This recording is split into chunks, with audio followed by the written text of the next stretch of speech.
great for me to be here at the University of the Sciences. My primary objective is to discuss both mentoring and entrepreneurship to help all of us understand that they both impact the realistic development of our individual lives. To accomplish this discussion, I will start to tell you about the development of my own life with a primary objective to enable each of you to now think about and understand the actual development of your own individual life and your personal success. I was born and lived in the United States, and I am a first-generation American. Both of my parents were born in Italy and came to the United States as young people in the early 1900s. As a young person, my mother's father died in Italy, and then her mother, together with her children, came to the United States. And in the United States, my mother, as a young person, was spending most of her time helping to take care of her older brother's young children. My father was sent to the United States individually by his parents as a young person, primarily because he had several younger brothers and sisters, and his parents felt that they should send him to be taken care of by a friend in the United States. Both as young individuals, my mother and father took personal control of their own lives as they were growing up in the United States, and they met each other in the late 1930s and got married to both live and have children together. My father's job was a waiter and also working with others to fix buildings. Once married, my mother was then working to personally have and develop children with my father. They together had 5 children. The first child they had died immediately because the doctor could not realistically, in a positive way, get the first baby successfully out of my mother's body. A few years later, my older brother and sisters were born together before me. I am the 4th child and was born in 1943. 4 years after I was born, my younger brother was then born. The total 6 of us all lived in a small house on Mississippi Avenue in Atlantic City, New Jersey, which my father bought individually several years before he got married. All of the 4 living children of my parents, including me, eventually started school at St. Michael's Grammar School, also on Mississippi Avenue in Atlantic City. My older brother and sister actually graduated from St. Michael's and went to the Atlantic City High School. In the summers when I was growing up, and previously in 4th and 5th grade in St. Michael's Grammar School, I was personally interested in getting ice cream for myself during the summer, and for the ice cream truck that was traveling down Mississippi Avenue and selling ice cream. The problem was that my mother and father indicated that they could not able to send this money because of the only money they had and what they then had to do to spend it. The situation then enabled my brain to encourage me to figure out how to earn my money to buy my own ice cream. I then decided to shine shoes for interested people walking down the street, and this enabled me to earn significant money to buy the ice cream that I wanted. I then also decided I wanted to earn money to buy a used bike to ride. It was clear that shining shoes was not enough money to buy a used bike, so my brain came up with a plan to sell newspapers each summer day on the beach close to my family's house. I was able to sell several newspapers in the summer on the beach and earn significant money to purchase a used bike I could then use. I was also an altar boy at St. Michael's Church, and I was certainly understanding that God was helping me make my individual decisions. It was also clear that before I went to 7th grade at St. Michael's Grammar School, I was not spending all the money I was earning on myself and was also helping other friends. Because my father had a very small house for the 6 of us, and with only 3 small bedrooms and 1 bathroom, and because at times we also had some of his relatives from Italy and my mother's mother living with us, my father decided to buy a large house in Margate, New Jersey, and have us move there which is on the same island, but about 7 miles away from the original Mississippi Avenue. I liked the new house, but decided to stay at St. Michael's Grammar School by taking a bus 7 miles each way on each day of school. The problem was that it was not properly working for me, so after half of the 7th grade, I decided to leave St. Michael's and go to the grammar school where we now lived in Margate, which I could walk to. I met some new friends there, and one of my personal friends was David Aiken. After we all finished 8th grade, and most of us went to the only public high school in the area, which was the Atlantic City High School, which is where my older brother and sister went to and graduated. While I was going to Atlantic City High School, I was wondering why it did not make sense for me to go to work, not just on weekends and in the summer, but the entire year. It was clear my parents and me did not have the money required for any of our children to go to college. So it was clear to me that it could make sense to quit high school and start a new automobile fixing company, which with others I was working on this application during weekends. However, my personal friend, David Aiken, introduced me to the football at Atlantic City High School and got me involved in the new annual high school football team. I then really enjoyed playing football and decided to agree with my parents to continue going to high school for the entire 4 years. As a senior, I did not think I was going to college because me and my parents did not have the necessary money. It was not entirely aware of college scholarships, but in the second half of my senior year, my high school football coach said, "There are college coaches here for potential college football players," and he asked me if I was interested in talking to them and going to college. I told him I would like to try it. A head coach, Jim Garrett, and his basic coach, Bob Patello, both of Susquehanna University in Pennsylvania, offered me a college football scholarship with an opportunity to both go to play football and go to their college. You should also understand that Coach Jim Garrett, his son, is now the head coach of the Dallas Cowboys, Jason Garrett. So there's no question that he is a confidential guy who is actually helping all of his children. I was surprised and decided to try it.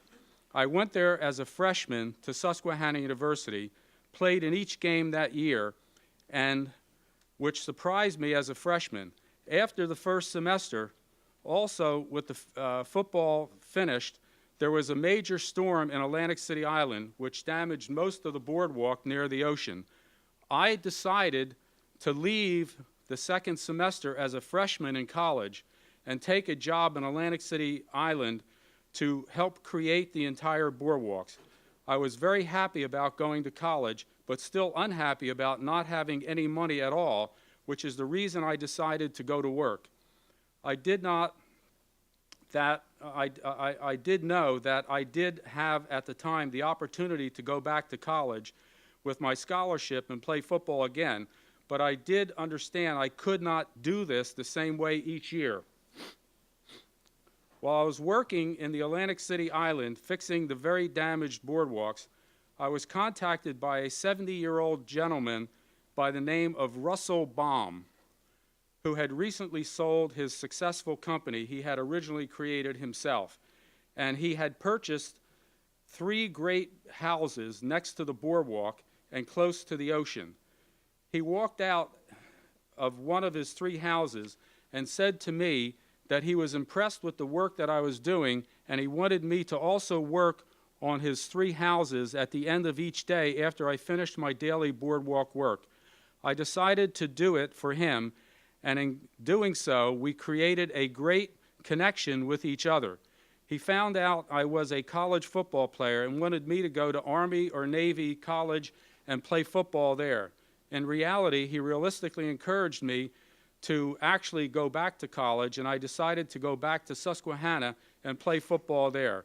My coach, Jim Garrett, and Bob Patello were great, and my best friend, Bill Muir, who was also a great football player, and also he became an incredible senior person of a major football team in the United States, and actually won also the whole United States football approach, just so you know, who was also a great football player, and who I then lived together with for the remaining 3 years of college, and then we're all interesting friends. In the remaining 3 years, I was I was a starter and player for the entire team, and my 4th year, I was also named a team captain.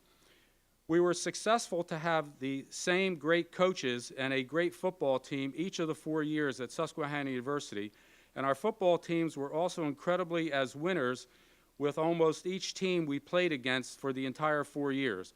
I think we only lost about 2 or 3 games in 4 years, just so you know that. As a senior at Susquehanna University, it became apparent to me that I became more interested in college and decided to see if I could get a scholarship to go to another college for a master's degree. Bucknell University liked my results as a student and gave me a scholarship to go to work with teachers and with undergraduates and to take courses to get my master's degree. I was very pleased with this. After receiving my master's degree from Bucknell University, I then was immediately offered and accepted a job from the accounting firm Price Waterhouse in Philadelphia, Pennsylvania, which I accepted. Price Waterhouse soon assigned me to one of their best and largest clients, whose name is DuPont, who is in Wilmington, Delaware.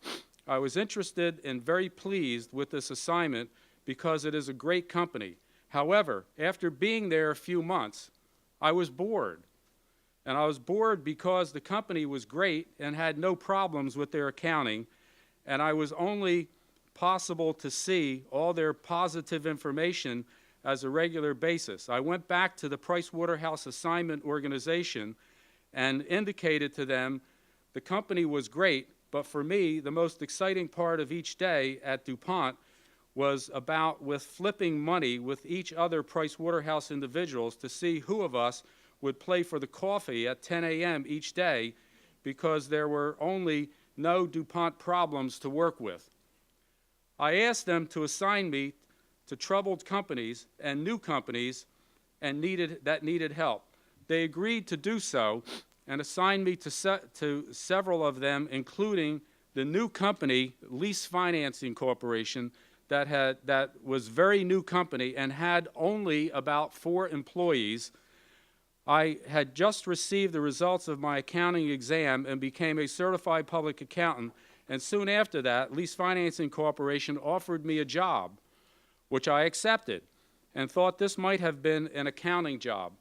However, because it was a new company, the individuals really wanted everybody to work together and do everything together. I really enjoyed working with sales and financing as well as everything else. When they hired me, they also hired Frank Slattery, a great lawyer, and we became friends and worked together for 20 years and built a really great company and did some really great things. And we both made a lot of money. I never worked there as an accountant and worked as an individual creating business for the company. We really helped a number of situations and companies develop, including FedEx, CNN, and a number of other companies whose names you would know. And we also helped save companies that were in trouble. In the mid-1980s, my great friend Russell Baum was over 90 years old and died. He left me in charge of his sister and did not indicate what to do with his money that he still had. I took care of his sister until she died within a couple of years and used a large part of his money remaining to start the Baum School of Art in Allentown, Pennsylvania. I did this because of Walter Baum, who was the great artist at the beginning of the 19th century and a much older and personal friend of Russell Baum. Walter Baum died before I met Russell Baum, but it was clear to me that it was who Russell Baum really liked, and I thought it was really what he ultimately would have done if he had made his decision before he died. However, also in the mid-1980s, the financial tax laws changed, including with what we were doing at Lease Financing Corporation, and so to stay in business, we had to change what we were doing.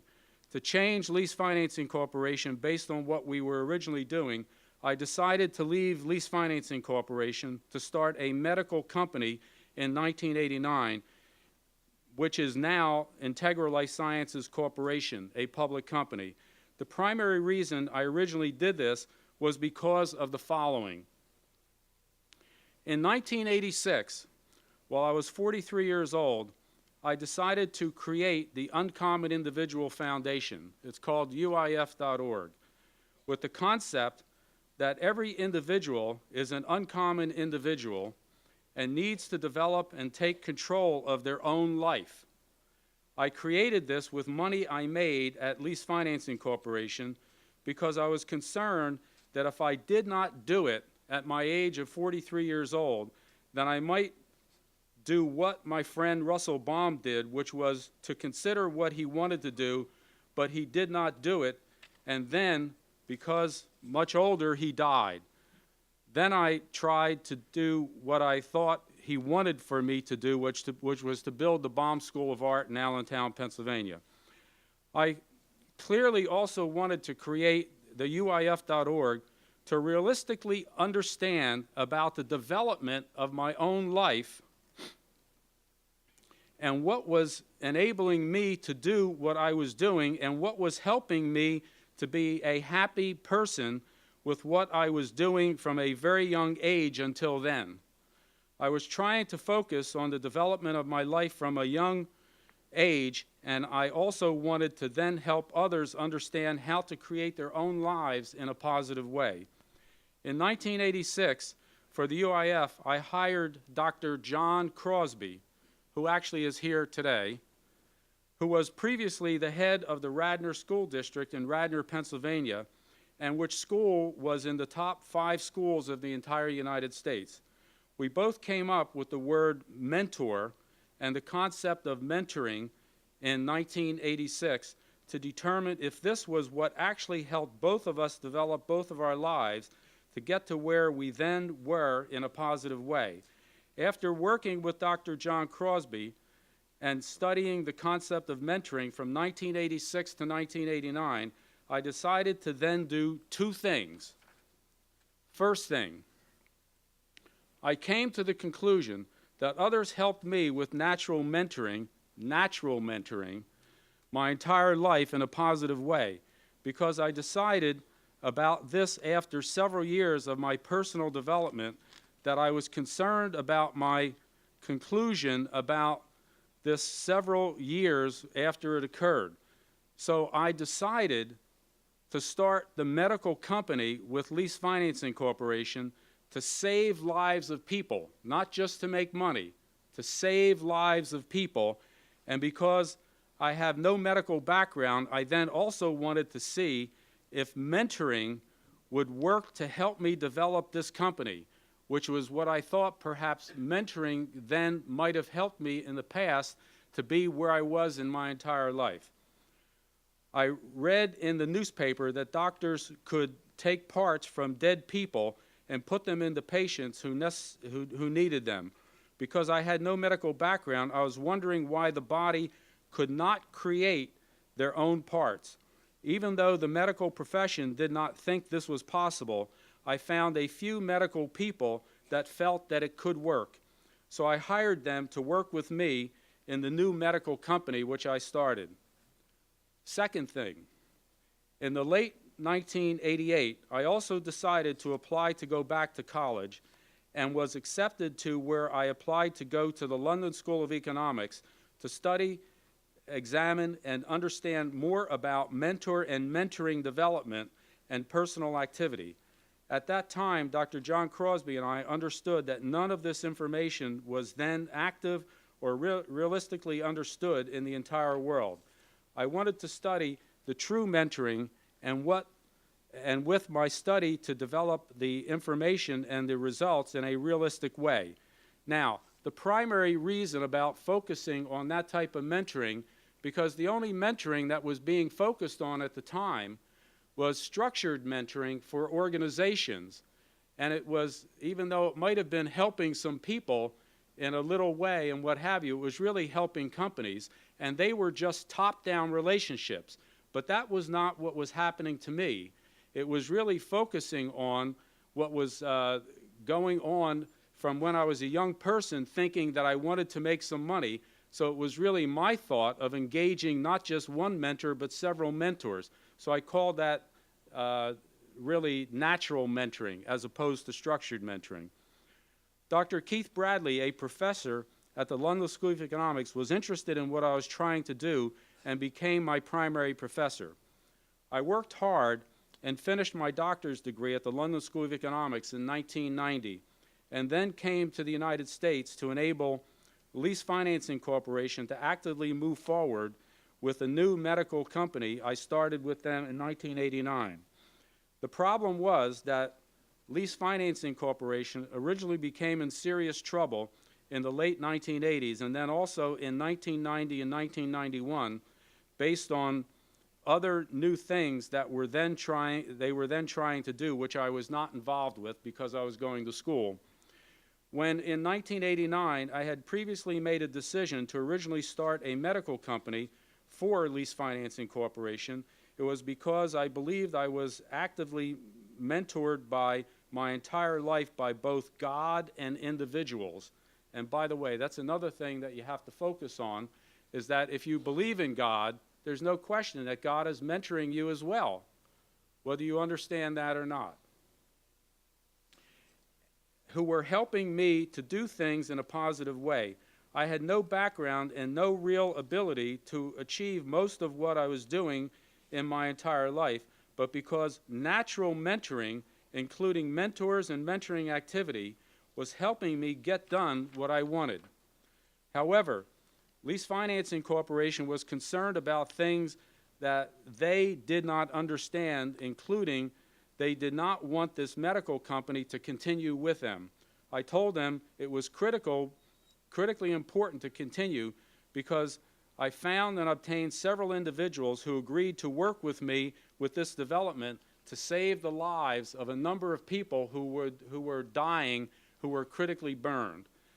The final reason of this was for me to acquire the medical company I started from Lease Financing Corporation and move forward myself with it, which I did.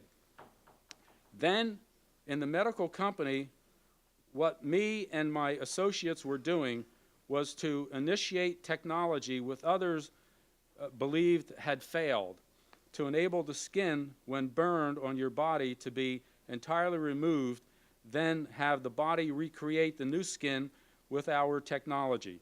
Now, there's no question that that technology was not developed by me. It was developed by Harvard University and MIT. And the fact of the matter is that they were trying to do the things themselves, and they felt that it failed.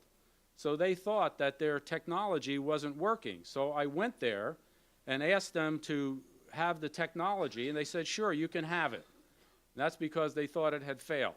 But it was really interesting. Then they had me talk to the people who actually developed the technology, and they were also some of my mentors helping me work forward in a positive way.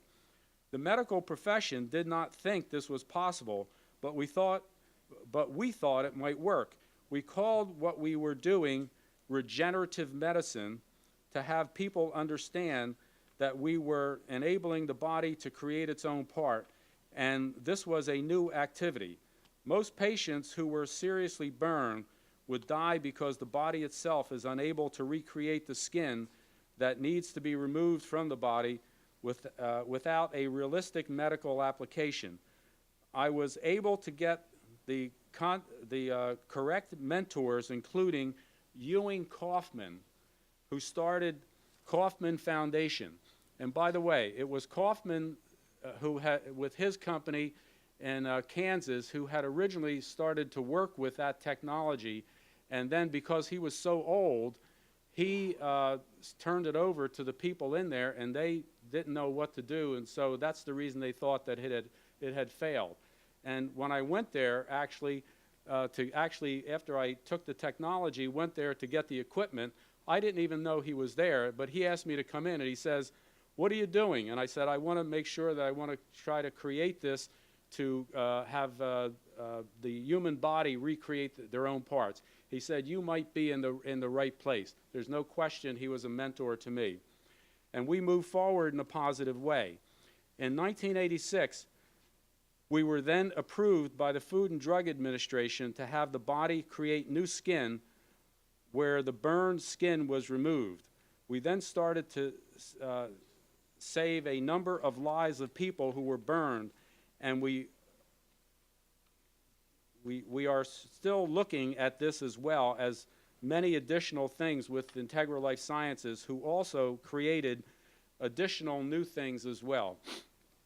10 years later, in 2006, because of what we had originally done and what we were then doing with Integra, I was individually asked to compete with other startup individuals for the Ernst & Young Entrepreneur of the Year Awards. The results of this were as follows. In 2006, I was in competition first in the East Coast and then within the entire United States with thousands of individuals, and regarding with several medical applications and all other types of new activity. I then individually became the single entrepreneur of the year for the entire United States of America by the creation of regenerative medicine.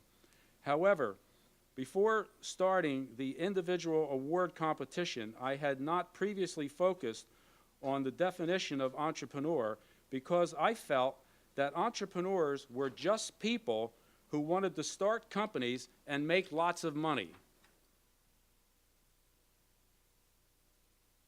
For the approximate 6 months entrepreneur reward competition, I decided to study the organization and actual definition of entrepreneur, and then realized that the understanding is in a positive way based on the actual definition and also on the realistic activity of entrepreneurship.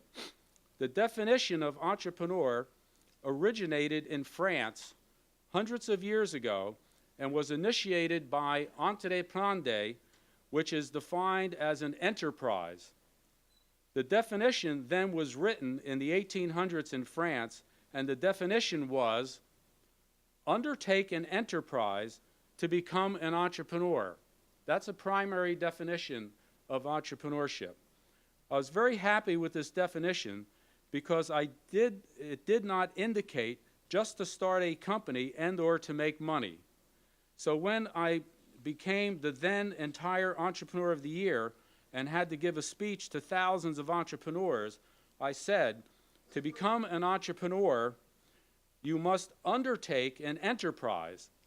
And I then indicated that you should first undertake the enterprise of your own life, and engage individually in mentoring, natural mentoring, and mentoring activity to accomplish it.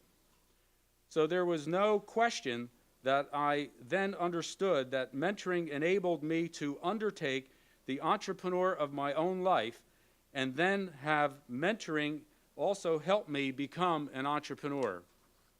And that's natural mentoring. Now, I will explain the Odyssey and explain where mentoring originated.